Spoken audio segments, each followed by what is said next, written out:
Você já acreditou que era o herói de uma história de amor inquebrável, apenas para descobrir, em um único momento devastador, que você era apenas um personagem secundário na vida de outra pessoa. Meu nome é Ian. Naquela noite, minhas mãos tremiam enquanto eu segurava o celular, olhando para uma foto, a mulher que amei por 7 anos, sorrindo ao lado de outro homem. O que você faria se a pessoa em quem você mais confia estivesse vivendo uma mentira, bem debaixo do seu nariz? A confiança se estilhaçou mais rápido que um espelho quebrado. Lá dentro, minha mente gritava, ela me traiu, ou eu estava cego o tempo todo. Promessas que antes pareciam sagradas agora pareciam piadas cruéis. As evidências se acumulavam, cada mensagem, cada foto escondida, cada mentira cuidadosamente elaborada. Não desvio o olhar agora, porque esta não é apenas uma história sobre traição. É a queda de um homem que deu tudo pelo amor, apenas para se perder nos destroços. O que você faria se tudo em que você acredita fosse destruído? Antes de começarmos, deixe-me saber nos comentários, de onde você está assistindo. Agora, apertem os cintos. A história está só começando. Se você perguntasse a qualquer pessoa que me conhecesse naquela época, diria que eu era o cara mais sortudo de Manchester. E eu acreditava nisso, com cada fibra do meu ser. Imagine só. Noites de sexta-feira cheias de risadas, conversas até altas horas da madrugada que se estendiam até as luzes da rua se apagarem e ombros nos quais você podia se apoiar quando o peso do mundo parecia demais. Essa era a minha vida com Freya. Para o mundo exterior, éramos inseparáveis, Rina e Freya, as pessoas diziam nossos nomes como se fossem uma única palavra, quase lendária entre nossos amigos. 7 anos, uma vida inteira e um batimento cardíaco. Ela não era apenas a garota que eu amava, era minha âncora, minha musa, meu espelho. Seu riso iluminava até a garoa mais cinzenta de Londres. Suas perguntas faziam meus experimentos mais ousados com design de som parecerem realmente importantes. Planejávamos tudo juntos, férias em Veneza, novas receitas para descobrir aos trancos e barrancos nos domingos chuvosos, conversas sussurradas sobre um dia adotar um cachorro, sempre algum dia, sempre juntos. Mas o que eu nunca deixei ninguém ver foi o quanto de mim eu me dediquei à nossa história. Cada momento vitorioso no meu estúdio de cinema, cada gota de fogo criativo, era refletido com segurança pela aprovação dela. Quando os prazos se tornavam impossíveis, era a voz dela no meu ouvido, suave, encorajadora, a promessa de que eu era suficiente. Construí todo o meu senso de identidade na ilusão de que um amor como o nosso poderia superar qualquer coisa. Porque se você tem a sorte de encontrar sua alma gêmea uma vez, como pode deixar o medo ou a dúvida arruiná-la? Mas aqui está a verdade que me atormentava, mesmo naqueles anos perfeitos, por trás de cada conto de fadas, há rachaduras. Às vezes sutis, um olhar de soslaio que se demora demais no celular, um suspiro quando compartilho sonhos que ela diz compartilhar. Às vezes mais cortantes. As pausas constrangedoras da sua melhor amiga Leila à mesa de jantar, sussurros trocados a portas fechadas. Eu dizia a mim mesma que era tudo coisa da minha cabeça, que o medo da perda é simplesmente a sensação de amar profundamente. Não é isso que todo mundo diz. Que o amor dói porque importa. Deixe-me levá-lo para uma dessas noites. O apartamento brilha dourado com a luz dos abajures enquanto nossos amigos se reúnem, uma névoa de música e vinho. Freya atrai a todos, faz até o amigo mais tímido, como meu antigo colega de quarto Thomas, sentir que pertence, como se fosse da família. Mas enquanto ela ri, meus olhos captam pequenos momentos, suas mensagens de texto iluminando em horários estranhos, olhares trocados com alguém que mal conheço de sua nova vida no campus. Ignoro a dor, agarro-me ao sonho. Melhor viver no mito do que encarar os pedaços quebrados que espreitam por baixo. Eu queria poder dizer que não percebi, mas às vezes a ilusão é um cobertor que você enrola tão apertado que não consegue respirar por baixo. Cada elogio da mãe dela no almoço de domingo, cada foto que ela postava de nós online, era uma tentativa desesperada de provar, principalmente para mim mesma, que aquilo era real, inabalável. Que eu não estava apenas preenchendo um lado vazio da cama dela, ou tapando buracos na felicidade dela que ela não conseguia nomear. Mas o amor perfeito. Pelo menos, a versão que eu adorava, pode se tornar a prisão mais cruel. Quanto mais você se apega ao sonho, mais fácil é parar de ver a pessoa à sua frente, em vez disso, proteger a história a todo custo, mesmo que isso signifique silenciar suas próprias dúvidas. À medida que as estações mudavam, mudanças sutis em seu calor tornavam-se mais difíceis de ignorar. Nossa história, antes brilhante e completa, começou lentamente a se desgastar nas bordas. Mas eu me recusei a desistir. Porque amá-la, apegar-me a nós, era mais seguro do que enfrentar o terror de estar sozinha, de não ter importância, de acordar um dia como apenas mais uma estranha em seu passado. Em toda grande história de amor, chega um momento em que a ilusão se desfaz, em que a realidade corta o conforto de velhos sonhos. Esse momento estava chegando, vindo em minha direção mais rápido do que eu jamais poderia esperar. Mas antes da queda, há sempre a escalada. A esperança, o riso, a névoa dourada de acreditar que se vive em algo inquebrável. Essa escalada foi toda a minha vida. Até o dia em que descobri o quão longe um coração pode ir. E foi aí que tudo mudou. Porque, às vezes, as maiores traições começam com as menores dúvidas. Às vezes, seu maior inimigo é sua própria recusa em enxergar a verdade. Vamos dar um passo à frente. Para o momento em que o amor começa a desaparecer, quando a dúvida cria raízes e a ilusão do amor perfeito se torna o campo de batalha da sua alma. A distância não se limita a estender quilômetros entre duas pessoas, ela cria um espaço no coração que a dúvida anseia por preencher. Quando Freya se mudou para Londres para fazer o mestrado, eu disse a todos o quanto estava orgulhosa. Ligações noturnas atravessando os horizontes cintilantes da cidade, promessas feitas sob a luz azul das nossas telas, passagens aéreas reservadas para fins de semana que nunca desperdiçaríamos. Mas a vida real não é uma montagem de romance. No início, era tudo esperança. Eu ouvia o burburinho de Londres ao fundo enquanto ela descrevia seus novos professores, as livrarias da cidade, suas risadas e quando pelo alto-falante como nos velhos tempos. Mas, aos poucos, a música mudou. As ligações ficaram mais curtas, primeiro para prazos de estudo, depois para, saindo com os colegas, posso-te ligar amanhã. Ficou mais difícil ignorar o silêncio desconfortável que se instalava a cada noite. Foi aí que a dúvida se instalou. Começou como um sussurro, facilmente ignorado. Talvez ela esteja sobrecarregada. Talvez ela só esteja cansada mesmo. Mas quanto mais eu tentava afastá-la, mais ela se aprofundava.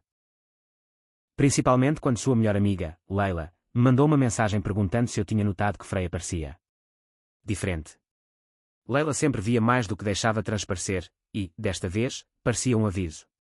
Comecei a notar fotos nas redes sociais dela que pareciam cuidadosamente encenadas, legendas vagas, locais marcados que nunca correspondiam exatamente ao que ela havia descrito na noite anterior. O mundo que ela compartilhava online era extremamente editado. O que faltava me atormentava. Sua colega de quarto, Emily, peculiar, sempre honesta até demais, conversou comigo por telefone certa noite, e deslizou ao mencionar: Wesley disse que Freya tem sido uma salva-vidas desde que me mudei para cá. Wesley. Um nome que me irritou por motivos que não consegui explicar. Há uma dor especial em duvidar de alguém que construiu o próprio mundo a partir da sua confiança. Cada pequena inconsistência. Um nome desconhecido ao fundo, uma ligação terminada com desdém, um gentil, te conto depois, era como uma pedra no meu sapato. Eu repetia as mensagens de voz dela, analisando cada risada em busca de significado. Meus amigos notaram antes que eu ousasse admitir. Andy, meu colega de trabalho, ofereceu cervejas e distrações. Thomas, que havia passado por uma decepção amorosa semelhante, apenas ficou sentado em silêncio comigo, sem precisar dizer nada. As noites ficaram mais longas. O sono tornou-se ilusório. Eu ficava acordado, com o coração disparado, oscilando entre a suspeita e a culpa. Será que eu estava paranoico? Com ciúmes? Ou seria o único a se recusar a ver a verdade? A ansiedade se tornou um zumbido constante. Num minuto eu me dizia que estava sendo bobo, no outro eu estava navegando pelas fotos marcadas de Freya em busca de pistas, procurando a sombra de outra pessoa nos cantos. Mas aqui está o que ninguém lhe diz. Às vezes, o amor ensina você a ignorar seus próprios instintos, a enterrar bandeiras vermelhas sob memórias de dias melhores. Havia uma tempestade dentro da minha mente, uma batalha entre o apego à Freya que eu pensava conhecer e a fria possibilidade de que eu a estava perdendo, não para a distância, mas para outra vida que ela estava descobrindo sem mim. Meu senso de identidade, antes enraizado em sua presença, começou a se estilhaçar. A dúvida transformou o amor em anseio, e o anseio em mágoa. A pessoa em quem eu mais confiava havia se tornado um mistério. A ilusão estava se desfazendo, e eu estava com medo de olhar por baixo. Mas, à medida que os dias se arrastavam, as evidências se acumulavam, sussurros de amigos, pausas constrangedoras em ligações, um pressentimento do qual eu não conseguia me livrar. Olhando para trás, aquele período foi um tipo de traição. Foi ser forçado a assistir ao lento desmoronamento de tudo sobre o qual eu havia construído meu mundo, sem poder impedi-lo. Eu ainda estava apaixonado, mas, pela primeira vez, também me sentia profunda e profundamente sozinho.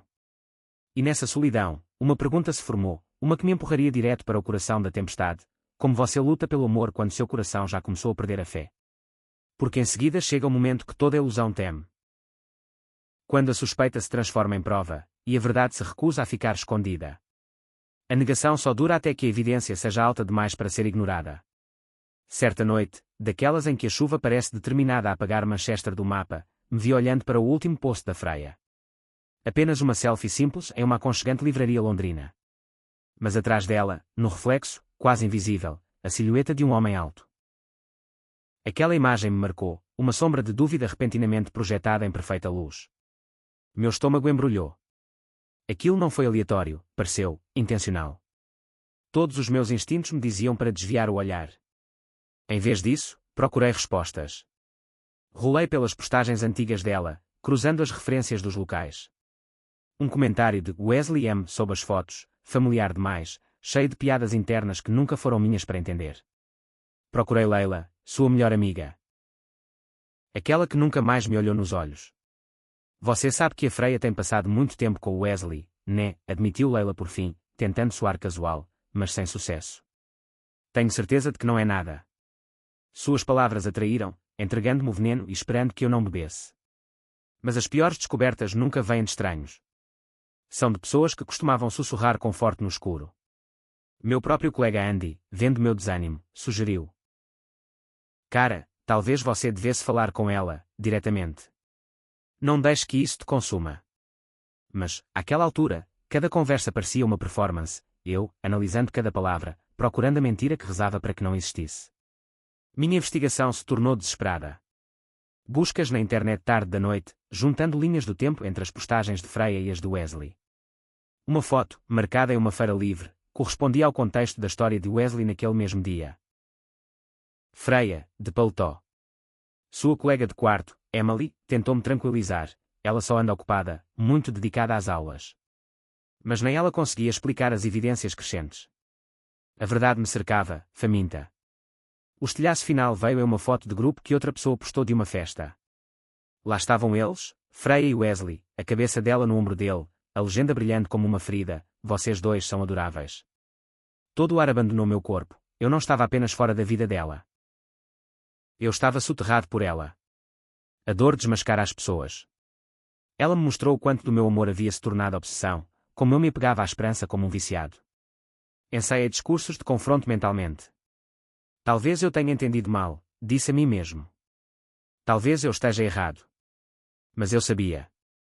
O amor nunca é cego, a negação é. Impulsionado por um fogo que mal reconheci, comprei uma passagem para Londres. As luzes da cidade se turvavam atrás das janelas do trem enquanto meu coração pulsava com perguntas: quem sou eu sem ela? Sou suficiente em um mundo onde o amor pode se transformar tão rapidamente em mentira. Chegando ao apartamento dela, esperei, um voyeur da minha própria dor. Quando Freia e Wesley apareceram, rindo, com os dedos entrelaçados, minhas pernas quase cederam. Então veio o golpe da faca, sua voz, suavemente, eu te amo, direcionada a outro homem. Fiquei paralisada, encharcada, um fantasma na história deles. Naquela noite, liguei para ela. Minha voz estava firme, mas minhas mãos tremiam. Estou em Londres. Vi tudo. Silêncio. Depois, lágrimas, atitude defensiva, o movimento desesperado de alguém pego pela verdade. Não é o que você pensa. Mas nunca é, até que seja. Exigi honestidade, estripada, quebrada, crua. Cara a cara, ela me desfez. Confissões de solidão, de confusão, de querer tanto o conforto do meu amor quanto a emoção de algo novo. A pior parte. Apesar de todas as evidências, seus olhos imploravam por perdão, mesmo enquanto suas mentiras sangravam no chão entre nós. Eu queria gritar, me enfurecer, desabar como uma criança implorando por sua vida de volta. Em vez disso, fiquei em pé nas ruínas de tudo o que havíamos construído e a vi como ela realmente era. Ou talvez eu apenas me visse. Alguém que passou a ter tanto medo da perda que perdi o momento em que o amor começou a apodrecer. Algumas traições não terminam com fogos de artifício. Elas terminam com uma despedida cansada, a porta se fechando atrás de você e o silêncio de um quarto de hotel que de repente parece vasto demais. Saí do apartamento dela transformado, não apenas livre dela, mas livre da ilusão de que só o amor poderia me salvar da dor. Mas a verdade, uma vez encontrada, não se cura instantaneamente. Ela esculpe novas formas em velhas feridas. Ao embarcar no trem para casa, carreguei uma pergunta comigo: depois que tudo desmorona, que tipo de pessoa você se torna do outro lado? Essa é a pergunta que eu tive que responder, sozinho. Nas semanas após Londres, até o silêncio se tornou ensurdecedor. Entrei em nosso apartamento, agora só meu, arrastando a mala dela atrás de mim, os ecos de nossas memórias pairando no ar. Cada objeto parecia ter absorvido nossas risadas, nossas promessas, até mesmo nossas últimas discussões amargas. O travesseiro onde ela dormia, a caneca lascada da nossa primeira viagem a Amsterdã, seu romance favorito aberto e abandonado no criado mudo. Arrumei suas coisas mecanicamente, cada item mais pesado que o anterior, como se, ao remover seus pertences, eu pudesse dissipar o caos que girava dentro da minha própria cabeça. Mas a cura não respeita a lógica.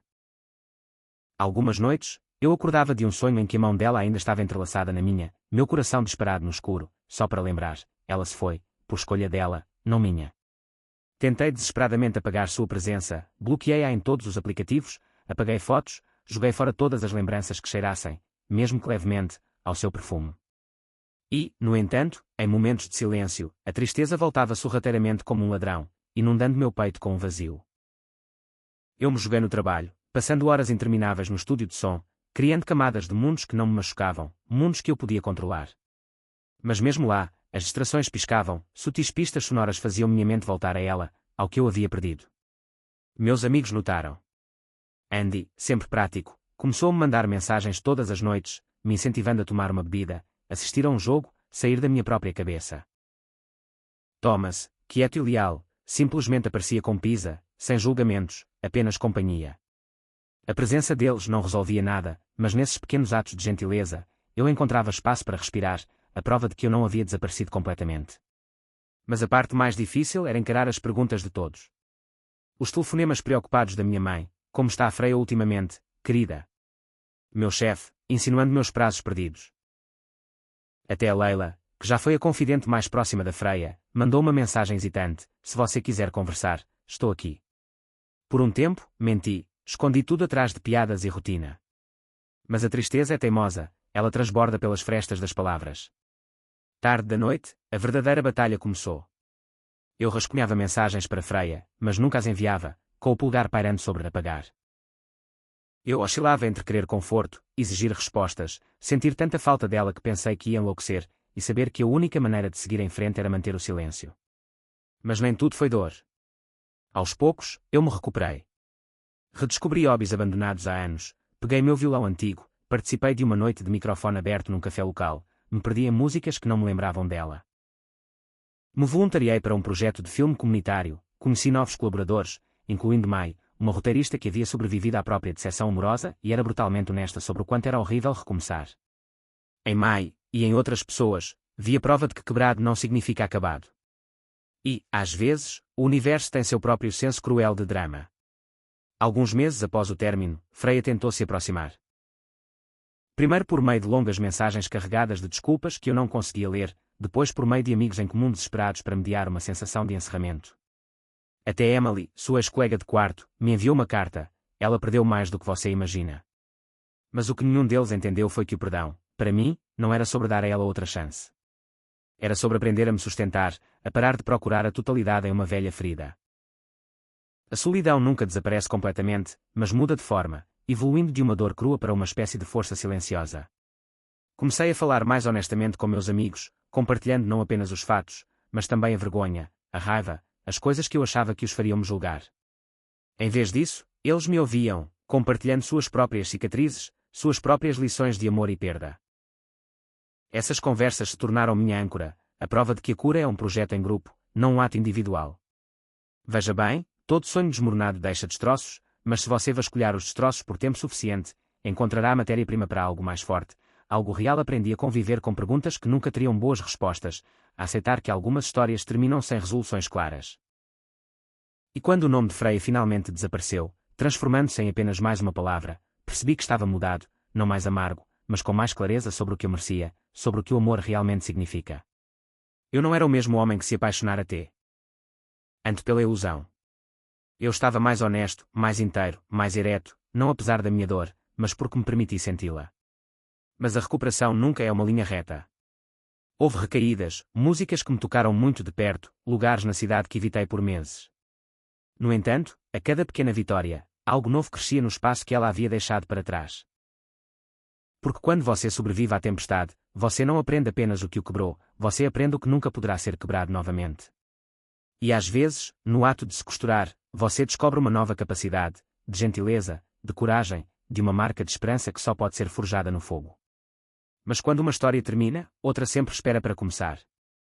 Às vezes, aquela que você escreve depois da tempestade é o capítulo mais verdadeiro de todos. Vamos dar um passo à frente, para o momento em que o passado e o futuro colidem, e o encerramento significa muito mais do que apenas dizer adeus.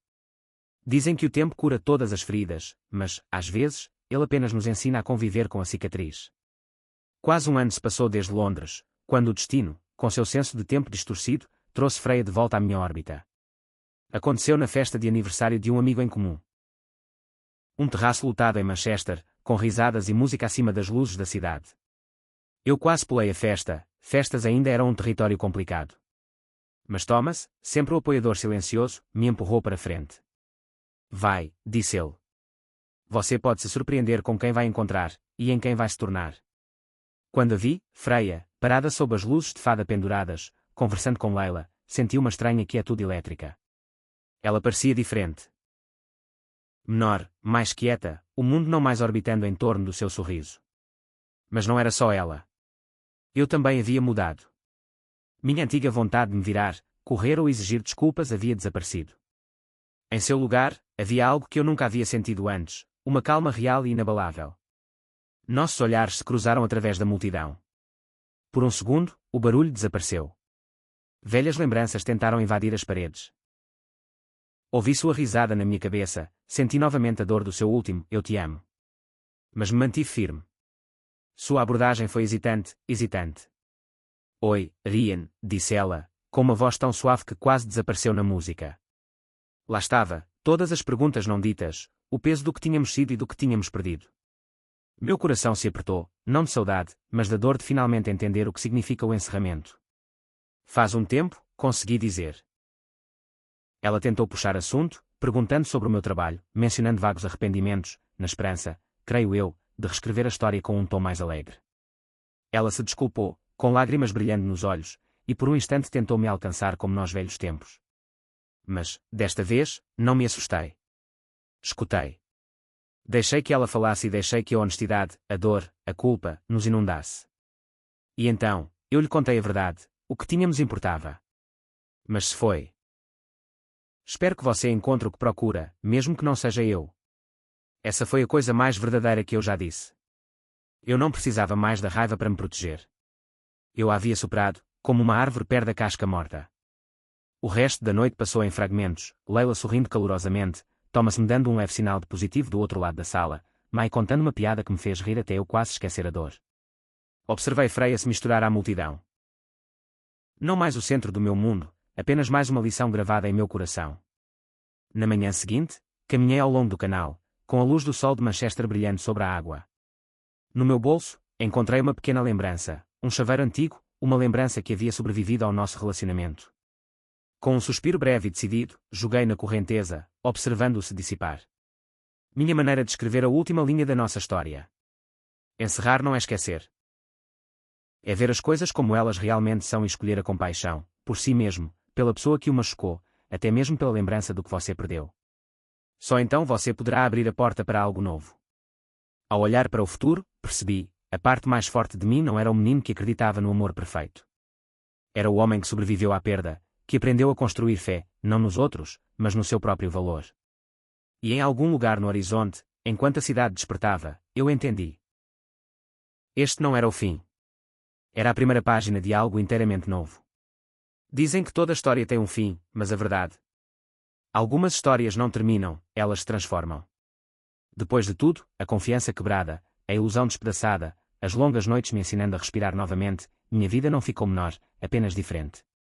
Ainda havia dias em que eu acordava procurando um fantasma, meio que esperando a risada da Freya na esquina ou uma mensagem iluminando meu celular. Continuei a atravessar campos minados emocionais, encontros estranhos ocasionais em cafés antigos, o nome dela aparecendo inesperadamente em um grupo de bate-papo, aquela dor estranha quando alguém contava sua história de desgosto e esperança. Com o tempo, descobri que essas dores não eram feridas, mas cicatrizes, lembretes de quão longe eu havia chegado, não de onde eu havia caído. O que realmente mudou tudo foi a percepção de que a dor podia ser mais do que um beco sem saída. Podia ser combustível. Dediquei-me de corpo e alma a projetos que antes pareciam impossíveis, lançar uma oficina comunitária para jovens designers de som, orientar crianças que, como anos atrás, precisavam de alguém que acreditasse em seus sonhos confusos. Mai, a roteirista que conheci após o término, tornou-se uma amiga próxima e conspiradora. Seus roteiros sobre perda e resiliência me inspiraram a compor novamente, a transformar minhas experiências em músicas belas e assombrosas que ressoassem com outras pessoas em busca de cura. Certa noite, em uma exposição local, um jovem artista chamado Ben se aproximou de mim. Você compartilhou sua história em uma oficina, disse ele, com a voz trêmula. Me ajudou a superar o pior término de relacionamento que já tive.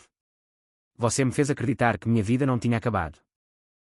Suas palavras me atingiram como um raio. Pela primeira vez, percebi a profundidade da empatia que nasce da sobrevivência a uma dor real. Comecei a compartilhar minha história, não para reviver a dor, mas para provar que o outro lado existe. Falei abertamente sobre traição, sobre a jornada do desespero de volta à esperança, sobre como a família e os amigos, antigos e novos, se tornaram minha tábua de salvação. Thomas, firme como sempre, estava presente a cada passo. Andy, com seu otimismo implacável, me lembrou como rir. Até Emily e Leila, que conheciam Freya tão bem quanto eu, me ajudaram a reconstruir novas conexões que não eram mais assombradas pela sombra dela. Aprendi a confiar novamente, lenta e cautelosamente. Não apenas no amor, mas em mim mesma. A maior lição. O amor não se trata de segurança, resgata ou contos de fadas que nunca se perdem. O amor verdadeiro, seja pelo parceiro, pelos amigos ou por si mesma. Exige honestidade, perdão e a coragem de deixar velhos sonhos morrerem para que novos possam criar raízes. Às vezes me perguntam, eu voltaria e mudaria alguma coisa. Eu apagaria a dor, recuperaria aqueles anos. Mas cada momento conturbado me ensinou mais sobre empatia, sobre como até as piores traições podem se tornar a base para uma vida mais autêntica. Eu não trocaria minhas cicatrizes, porque elas são um modelo de quem eu sou agora. Todo fim é um começo, se você permitir. Enquanto Manchester entrava em uma nova estação e as luzes da cidade brilhavam nas ruas molhadas pela chuva, senti uma certeza silenciosa. A dor ao que havia se tornado uma chama constante, a convicção de que nada, nem mesmo o amor perdido, poderia diminuir meu valor. E pela primeira vez em anos, olhei para frente, não para trás. Baixei a guarda, ousei ter esperança, ousei amar novamente. Não porque precisasse de alguém para me consertar, mas porque agora eu sabia que era o suficiente, sozinha. Talvez a maior lição não seja como manter o amor seguro, mas como manter seu coração aberto, mesmo depois da tempestade. Então, onde quer que você esteja agora, esteja curando um coração partido ou temendo seu próprio salto rumo ao desconhecido, saiba disso, sua dor não é o seu fim. É o começo do seu próximo capítulo. Um brinde a cada novo começo, a cada cicatriz que prova que você sobreviveu e à coragem necessária para transformar a perda em luz. Se a minha história tocou algo em você, deixe-me saber nos comentários, como os seus próprios finais moldaram os seus começos. Sua jornada pode ser a esperança que alguém precisa esta noite. Muito obrigada por dedicar seu tempo para assistir a este vídeo até o final. Agradeço profundamente seu apoio e por se juntar a mim nesta jornada para compartilhar esta história. Se você achou o vídeo significativo ou útil, por favor, curta e compartilhe para que mais pessoas possam se conectar com o conteúdo. Também adoraria ouvir suas opiniões, feedback e sentimentos nos comentários, isso realmente ajuda o canal a crescer e melhorar. Cada comentário e compartilhamento significa muito e me motiva a criar vídeos ainda melhores para vocês. Não se esqueça de se inscrever no canal para conferir as novas histórias em breve. Obrigado novamente por estar aqui e aguardo você no próximo vídeo. Se você quiser algo mais curto ou mais casual, formal, é só me avisar.